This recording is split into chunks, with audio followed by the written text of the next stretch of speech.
സൂറത്തുൽ കഹ്ഫ് ഒരുപാട് കാലമായി, ഒരുപക്ഷെ നമ്മുടെയൊക്കെ ജീവിതത്തിൽ ഇത്രത്തോളം നമ്മൾ ആവർത്തിച്ച് പാരായണം ചെയ്ത ഒരു സൂറത്ത് ഉണ്ടാവില്ല. ഓർമ്മ വെച്ച നാള് മുതൽ ഉപ്പയുടെ കയ്യും പിടിച്ച് ആദ്യമായി ജുമാഅത്ത് പള്ളികളിലേക്ക് പോകുന്ന കാലം തൊട്ട് നമ്മൾ വെള്ളിയാഴ്ച കാണാൻ തുടങ്ങിയതാണ് സൂറത്തുൽ കഹ്ഫ്. പ്രത്യേകമായി ബൈൻഡ് ചെയ്ത് ഇങ്ങനെ പള്ളികളിൽ അട്ടിയാക്കി വെച്ചിട്ടുണ്ടാകും. വെള്ളിയാഴ്ച ദിവസം കൂട്ടി വായിച്ച് ഓതാൻ പഠിച്ച കാലം മുതൽ നമ്മളൊക്കെ എടുത്ത് പാരായണം ചെയ്ത് പരിചയമുള്ളതാണ് സൂറത്തുൽ കഹ്ഫ്. അന്ന് മുതൽ ഇന്ന് വരെ അത് മുടക്കം വരുത്താതെ നമ്മുടെ വെള്ളിയാഴ്ച ദിവസങ്ങളിൽ മുന്നോട്ട് കൊണ്ടുപോവുകയാണ്. അതാണായാലും പെണ്ണായാലും എല്ലാവർക്കും അന്നത്തെ ദിവസം അൽ കഹ്ഫ് പാരായണം ചെയ്യൽ സുന്നത്തുണ്ട്. ജുമാഅക്ക് പോകുന്നവർക്ക് മാത്രമല്ല, ജുമാഅക്ക് പോകാൻ കഴിയാത്ത പെണ്ണുങ്ങൾ, ഇനിയിപ്പോൾ ഒരാൾക്ക് രോഗിയായിട്ട് പോകാൻ പറ്റിയില്ല എങ്കിലും അൽ കഹ്ഫ് പാരായണം ചെയ്യുക എന്നുള്ളത് അതിൻ്റെ മഹത്വം നമുക്ക് ലഭിക്കും. അതുകൊണ്ട് തന്നെ വിശുദ്ധ ഖുർആനിലെ 18-ാമത്തെ ഈ അധ്യായം, മക്കിയായ ഈ അധ്യായം, മക്കിയായ സൂറത്ത് എന്ന് പറഞ്ഞാൽ നമ്മൾ മനസ്സിലാക്കിയതുപോലെ വിശുദ്ധ ഖുർആനിലെ അധ്യായങ്ങൾ 2 പാർട്ടായിട്ടാണ് തരംതിരിക്കപ്പെട്ടിട്ടുള്ളത്. 114 സൂറത്തുകളിൽ ധാരാളം സൂറത്തുകൾ മക്കിയ എന്ന ഗണത്തിലും ചില സൂറത്തുകൾ മദനിയ എന്ന ഗണത്തിലുമാണ്. ഹിജറക്ക് മുമ്പ് അവതരിപ്പിക്കപ്പെട്ടിട്ടുള്ള അധ്യായങ്ങളാണ്, അഥവാ മക്കയിൽ ജീവിച്ച 13 കൊല്ലത്തിൻ്റെ ഇടക്ക് അവതീർണമായിട്ടുള്ള അധ്യായങ്ങൾക്കാണ് മക്കിയായ സൂറത്തുകൾ, അധ്യായങ്ങൾ എന്ന് പറയപ്പെടുന്നത്. ഹിജറാനന്തരം മദീനയിലെത്തിയതിൻ്റെ ശേഷം അവതീർണമായിട്ടുള്ള അധ്യായങ്ങൾക്കാണ് മദനിയ സൂറത്തുകൾ എന്നറിയപ്പെടുന്നത്. മക്കയിൽ അവതരിച്ചത്, മദീനയിൽ അവതരിച്ചത് എന്ന സ്ഥലത്തിലേക്ക് ചേർത്തുകൊണ്ട് പലപ്പോഴും അത് പ്രയോഗിക്കാറുണ്ട്. അത് ശരിയല്ല. കാലമാണ് പ്രധാനം. മദീനയിലേക്ക് പോകുന്നതിൻ്റെ ശേഷം പിന്നെ മക്കത്ത് അവതരിച്ചാലും ആ സൂറത്ത് ഏത് തന്നെയാണ്? മദനിയാണ്. അപ്പൊ കാലമാണ് മാനദണ്ഡം. ബിഫോർ ഹിജറ, ആഫ്റ്റർ ഹിജറ. ബിഫോർ ഹിജറ മക്കി സൂറകൾ, ആഫ്റ്റർ ഹിജറ മദനി സൂറകൾ. മക്കി സൂറത്തുകളുടെ പ്രത്യേകത പ്രാരംഭ സമുദായത്തിനുണ്ടായിരിക്കേണ്ടുന്ന ഗുണങ്ങളിലേക്കുള്ള പ്രധാനപ്പെട്ട പാഠങ്ങളായിരിക്കും ആ അധ്യായത്തിലൊക്കെ കാണാം. ഒരാളിൽ ആദ്യം ഉറക്കേണ്ടത് അഖീദയാണ്, അള്ളാഹുവിലുള്ള വിശ്വാസം, തൗഹീദ്.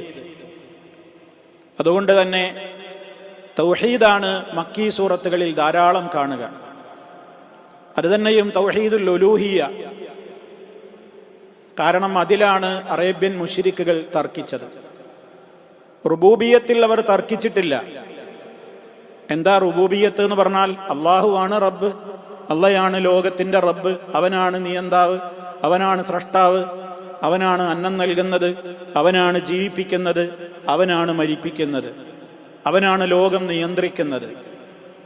ഇതിലൊന്നും മുശ്രിക്കുകൾക്ക് തർക്കമല്ല. അതുകൊണ്ട് ഒരു നബിക്കും വന്നിട്ട് പറയേണ്ടി വന്നിട്ടില്ല നിങ്ങളെ പഠിച്ചത് അള്ളയാണ് എന്ന് പറയേണ്ടി വരാൻ. അങ്ങനെ അതിൻ്റെ പേരിലൊരു തർക്കം ഉണ്ടാകാത്തത് കൊണ്ട് അവരും അത് അംഗീകരിച്ചവർ തന്നെയാണ്. ആരാ നിങ്ങളെ പടച്ചത്, മുൻഗാമികളെ പടച്ചത്, പ്രപഞ്ചത്തെ ആസകലം പടച്ചത് എന്ന ചോദ്യത്തിന് അവരെല്ലാവരും പറഞ്ഞ മറുപടി തന്നെയാണ് അള്ളാഹ്. പിന്നെ ലാ ഇലാഹ ഇല്ലല്ലാഹ് എന്ന് പറഞ്ഞപ്പോഴാണ് അവര് സടകുടഞ്ഞ് എഴുന്നേറ്റ് തർക്കിക്കാൻ വന്നത്. ആ ആരാധ്യനായ അള്ളാഹ്ക്ക് മാത്രമേ ആരാധന കൊടുക്കാൻ പാടുള്ളൂ. അവൻ മാത്രമാണ് ഇലാഹ്. അവൻ്റെ ഉലൂഹിയത്തിൽ അവൻ ഏകനാണ്.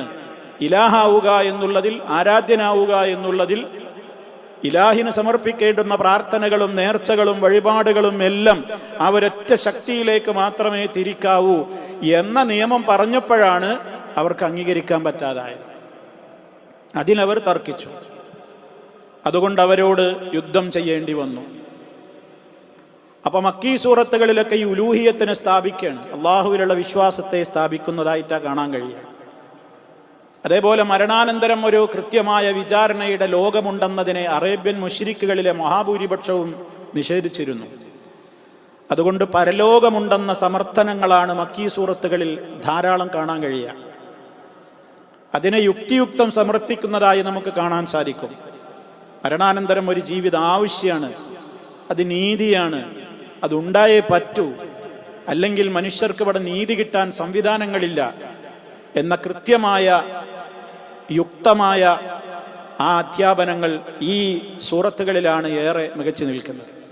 അതുകൊണ്ട് ലോകത്തിൻ്റെ നാശം, സംഭവിക്കാനിരിക്കുന്ന പ്രാപഞ്ചികമായ സംഭവ വികാസങ്ങൾ, ശേഷം നടക്കാനിരിക്കുന്ന ഖബർ, വിചാരണ പോലെയുള്ള സ്വർഗനരകങ്ങൾ എല്ലാം, വിചാരണ, കോടതി, മഹ്ശർ എല്ലാം ധാരാളമായി മക്കീ സൂറത്തുകളിൽ പ്രതിപാദിക്കപ്പെട്ടു.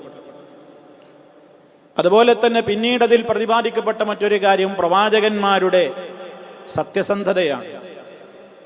പ്രവാചകന്മാരെ അംഗീകരിക്കുകയും അനുസരിക്കുകയും ചെയ്യാതെ നിങ്ങൾക്ക് മുന്നോട്ട് പോകാനാവില്ല. കാരണം നിങ്ങൾക്ക് അള്ളാഹുവിൻ്റെ നിർദ്ദേശങ്ങൾ അള്ളാഹ് നേരിട്ട് പറയുന്ന രീതിയല്ല അവനുള്ളത്. അവൻ കാലങ്ങളായി പ്രതിനിധികളെ തെരഞ്ഞെടുത്ത് നിങ്ങളിലേക്ക് അയക്കും. ആ പ്രതിനിധികൾ സത്യസന്ധന്മാരാണ്. അവരെ നിങ്ങൾ അംഗീകരിച്ചേ പറ്റൂ. അവരെ അംഗീകരിച്ചുകൊണ്ടല്ലാതെ നിങ്ങൾക്ക് എന്നെ ഇബാദത്ത് ചെയ്യാനാവില്ല. ഇങ്ങനെ പ്രവാചകന്മാരുടെ റിസാലത്തിൻ്റെ സിദ്ഖിയ്യത്ത്, ആ സത്യസന്ധത, അതിനെ സ്ഥാപിക്കുന്ന വചനങ്ങളുമാണ് മക്കീ സൂറത്തുകളിൽ നമുക്ക് ധാരാളമായി കാണാൻ കഴിയുക. അപ്പം ഞാൻ 4 കാര്യങ്ങൾ പറഞ്ഞു. ഈ 4 കാര്യങ്ങൾക്കാണ് മുൻതൂക്കം കാണുക മക്കിയായ അധ്യായങ്ങളിൽ. ഒന്ന്, അൽ ഈമാനു ബില്ലാ, അതിൽ തൗഹീദുൻ ഫിൽ ഉലൂഹിയ്യ. 2, അൽ ഈമാനു ബിൽ ബഅസി വൻ നുശൂർ, പുനരുത്ഥാന നാള്, പരലോകം, ഇതിൻ്റെയൊക്കെ ആവശ്യകത, ആ വിശ്വാസം പഠിപ്പിക്കുന്ന കാര്യങ്ങൾ. 3, പ്രവാചകന്മാരുടെ സിദ്ഖും സത്യസന്ധതയുമൊക്കെ പ്രത്യേകമായി ഓർമ്മപ്പെടുത്തുന്ന കാര്യങ്ങൾ. അതിൽ തന്നെ ഞാൻ നേരത്തെ പറഞ്ഞത് 4-മതായി എണ്ണുകയാണെങ്കിൽ തൗഹീദിൻ്റെ വ്യത്യസ്തങ്ങളായ, അതിൽ തന്നെ ഉലൂഹിയത്തിനെ പ്രതിപാദിക്കുന്ന ഈമാനു ബില്ലയുടെ വിശദീകരണം എന്ന നിലക്കായിട്ടുള്ള കാര്യങ്ങൾ.